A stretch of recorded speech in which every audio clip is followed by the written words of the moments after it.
নমস্কার বন্ধুরা, সঞ্চিতা অ্যান্ড কুকিবুকি চ্যানেলে সবাইকে স্বাগত। আজকে আমি ইলিশ মাছের ঝোল বানাবো। তো তার জন্য আমি দুটো মাঝারি সাইজের ইলিশ মাছ নিয়েছি। আর আমি খুব ভালো করে কেটে ধুয়ে পরিষ্কার করে নিয়েছি। এখন পরিমাণ মতো লবণ আর হলুদ মাখিয়ে মাছগুলো একটু মাখিয়ে রেখে দেব। তো মাছগুলো নুন হলুদ মাখানো হয়ে গেছে। এখন একটা কড়া বসিয়ে দিয়েছি। কড়াটা খুব ভালো মতো গরম হয়ে গেলে আমি এটা সর্ষের তেলে রান্না করব। ইলিশ মাছ কিন্তু সর্ষের তেলে রান্না করলে খুব সুন্দর টেস্ট হয়, সেই জন্য আমি এখানে সর্ষের তেলেই ব্যবহার করছি। আর তারপরে আমি মাছগুলো ভেজে নেব। এখানে আমি প্রথমে 4 পিস মাছ প্রথমে দিয়ে দেব, তারপরে উল্টে পাল্টে কিন্তু মাছগুলো ভেজে নেব। খুব বেশি কড়া করে ভাজবো না, মোটামুটি একটু লালচে করে ভেজে নেব। তো মাছগুলো এখন মোটামুটি ভাজা হয়ে গেছে। এখন আমি মাছগুলো তুলে নেব।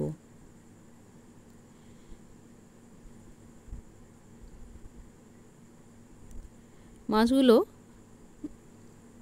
তুলে নেওয়ার পর আরও 2 পিস মাছ রয়েছে, ওই দুটো মাছও ভেজে নেব।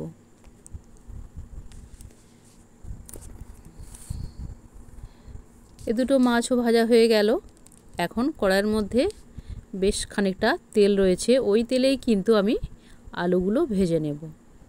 আলুগুলো একটু নাড়াচাড়া করে একটু লালচে করে ভেজে নেব, তাহলে কিন্তু টেস্টটা খুব সুন্দর হবে। এখন আলুগুলো একটু ভাজা ভাজা করে নিয়েছি। এখন একটু মশলা বানিয়ে নেব। আর দুটো এখানে ছোট ছোট মশলার বাটি নিয়েছি, অল্প করে জল নিয়েছি, আর এখানে 1 চামচ হলুদ আমি গুলিয়ে রেখে দিলাম। আর অন্য বাটিতে 1 চামচ জিরা গুলিয়ে রেখে দিলাম। এটা আমি ঘরেতেই বানিয়েছি, ভেজে হালকা করে ভেজে আমি গুঁড়ো করে রেখে দিয়েছি, সেই জিরেটাই আমি নিলাম। আর আপনারা চাইলেও গোটা জিরে বেটে নিতে পারেন, তাহলেও খুব সুন্দর টেস্ট হবে। এখন মাঝখানে একটু জায়গা ফাঁকা করে নিয়ে 1 চামচ কালো জিরে দিয়ে দিলাম, আর কয়েকটা কাঁচা লঙ্কা দিয়ে দিলাম। কাঁচা লঙ্কাটা একটু আমি চিড়ে দিয়েছি, তাহলে ঝালটাও হবে আর টেস্টটাও খুব ভালো আসবে। আর খুব সুন্দর এই ফোড়নটার গন্ধ খুব ভালো লাগে। এই গন্ধটা কালো জিরে আর কাঁচা লঙ্কা দিলে খুব সুন্দর একটা সেন্ট হয়। এখন যে মশলাটা আমি গুলিয়ে রেখেছিলাম ওই মশলাটাও দিয়ে দিলাম,